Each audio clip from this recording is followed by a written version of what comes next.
Hello, everyone, and welcome back to English Learning Key, the place where learning English is easy and fun. I'm Anna. Hi, Anna. Hello to all our wonderful listeners. It's great to be back again. It really is. How are you doing today, David? I'm doing great, thank you. I had a very busy morning, but it was productive. How about you? I'm wonderful. My morning was calm and relaxing. Perfect to start the day. That sounds lovely. And today, we're going to talk about something very practical, telling time and talking about schedules. Yes, this is so important in English. You need to know how to tell the time and talk about your day. Absolutely. From appointments to school, work, or meetings, time is everywhere. Before we start, to all our lovely listeners, if you enjoy our lessons, please take a moment to give us a like and don't forget to subscribe to English Learning Key. Yes, and share this episode with your friends and family who are learning English too. It really helps us a lot. Thank you. Okay, David, let's start with telling time. Great. First, we need to know the numbers from 1 to 12 for the hours. For example, 1 o'clock, 2 o'clock, 3 o'clock. Right. And when we talk about the hour exactly, we say it is hour o'clock. For example, it is 3 o'clock. Exactly. And we can also use the short form, it's 3 o'clock. Very common in speaking. And what about minutes?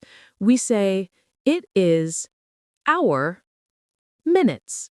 For example, it is 3:15. Yes, and we usually say it's 3:15 for 3:15. And it's 3:30 for 3:30. Ah, that's very useful. And for 3:45, we can say it's 3:45. Exactly. Quarter past means 15 minutes after the hour. Half past means 30 minutes after the hour. Quarter to means 15 minutes before the next hour. Let's try a few together. Anna, what time is it if the clock shows 7:15? That's 7:15. Perfect. And 8:30? 8:30. Excellent. And 9:45? 9:45. Great. Now let's talk about using AM and PM. David, can you explain this? Sure. AM is from midnight to noon, and PM is from noon to midnight. For example, 7 a.m. is 7 in the morning, and 7 p.m. is 7 in the evening. Right. So if someone says the meeting is at 10 a.m., it's in the morning. If they say the meeting is at 10 p.m., it's at night. Very important to know the difference. Okay, now let's practice with daily schedules. David, what time do you usually wake up? I usually wake up at 6:30 a.m. And you, Anna? I wake up at 7 a.m. I like to have a calm morning. That sounds nice. And what about breakfast? I have breakfast at 7:30 a.m. I usually eat toast and drunk tea. I eat breakfast at 6:50 a.m. I like eggs and coffee. See, telling the time is very practical. You can talk about your routine. For example, I wake up at 7 a.m. I have breakfast at 7:30 a.m. I go to work at 8 a.m. Exactly. And we can also ask questions. For example, what time do you wake up? Or when do you have lunch? Let's try a conversation. David, what time do you start work? I start work at 9 a.m. And you, Anna? I start work at 9:30 a.m. And when do you finish work? I finish work at 5 p.m. And you? I finish work at 6 p.m. Great. Now let's talk about schedules for activities. We can use words like in the morning, in the afternoon, in the evening, and at night. Right. For example, I exercise in the morning. I have lunch in the afternoon. I watch TV in the evening. I go to bed at night. Perfect.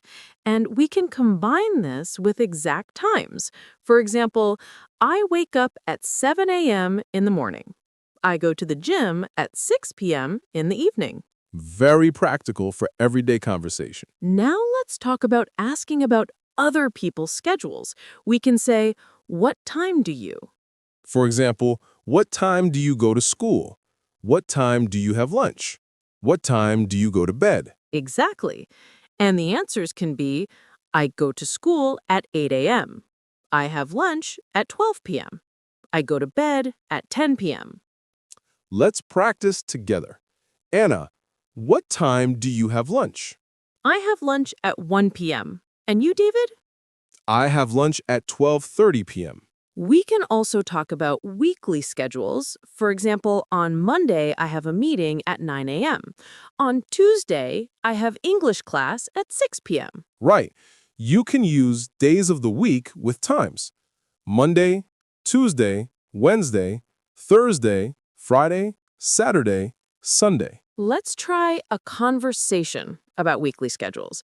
David, what do you usually do on Monday? On Monday, I go to work at 9 a.m. I have lunch at 12 p.m. I finish work at 6 p.m. And on Wednesday? On Wednesday, I have English class at 6 p.m. After class, I go home and have dinner. Perfect. And weekends? On Saturday, I usually relax at home. I wake up later, around 8 a.m., and have breakfast at 8:30 a.m. And I go shopping on Saturday morning. I like to start at 10 a.m. Now let's talk about expressions to describe when something happens. We can use in the morning, in the afternoon, in the evening, at night, every day, once a week, twice a month. For example, I go to the gym in the morning. I watch movies in the evening. I read books at night. I go swimming once a week. Great. And questions, how often do you? What time do you usually? When do you? Perfect. Let's practice. Anna, how often do you go to the gym? I go to the gym 3 times a week. And you, David? I go to the gym twice a week. Now let's combine everything into a full story about a day. Last Monday, I woke up at 7 a.m. I had breakfast at 7:30 a.m. I went to work at 9 a.m. I had lunch at 1 p.m. I finished work at 5 p.m. In the evening, I went for a walk and read a book. I went to bed at 10 p.m. Perfect. And my day was I woke up at 6:30 a.m. I had breakfast at 7 a.m. I went to work at 9 a.m. I had lunch at 12:30 p.m. I finished work at 6 p.m. In the evening, I watched TV and cooked dinner. I went to bed at 11 p.m. That's a complete schedule. You can tell your day like this in English easily. Okay, everyone, now it's your turn. Write your daily schedule in the comments. Use I wake up at, I have lunch at, I go to bed at, or I usually in the morning, afternoon, evening. Yes, and practice asking your friends, what time do you wake up? What time do you have lunch? What time do you go to bed? Remember, practice makes perfect. The more you talk about time and schedules, the easier it becomes. Absolutely. Don't worry about mistakes. The important thing is to speak and practice. And don't forget to subscribe to English Learning Key so you don't miss our next episode. And share this podcast with your friends and family, learning English too. It really helps us a lot. Thank you for joining us today. It was great talking about telling time and schedules with you all. Until next time, goodbye, everyone. Bye for now. See you in the next episode.